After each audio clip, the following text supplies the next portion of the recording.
ইফতার উপলক্ষে আজকের এই সাংবাদিক ইফতার সমাবেশের সম্মানিত সভাপতি সভায় উপস্থিত কাজী কামাল বলেন, এই দেশ থেকে দুর্নীতি, অন্যায়, অবিচার, চাঁদাবাজি ও মাদক উঠিয়ে দেব।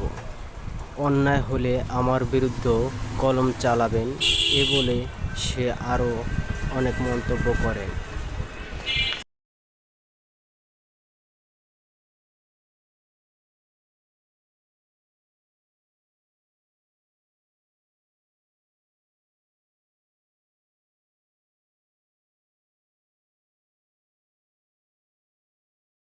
বক্তব্য রাখবেন আজকের অনুষ্ঠানের সম্মানিত প্রধান অতিথি মুরাদি উপজেলা বিএনপির সাবেক সভাপতি, সাবেক উপজেলা চেয়ারম্যান, সাবেক পৌর মেয়র, জননেতা জনাব আব্দুল সত্তার খান। জননেতা জনাব আব্দুল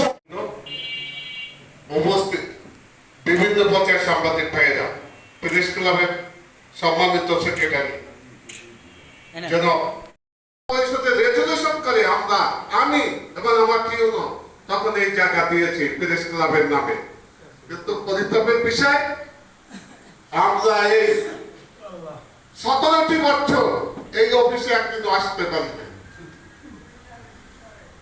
দুঃখ হয় ওখানে কাজী কামালের কথা বলে যদি আমরা বলতে চাই আপনারা জাতির বিবেক, আপনারা সত্য কথা লিখবেন, কিন্তু এই 17টি বছর কিন্তু সত্য কথা কেউ লিখতে পারেন না।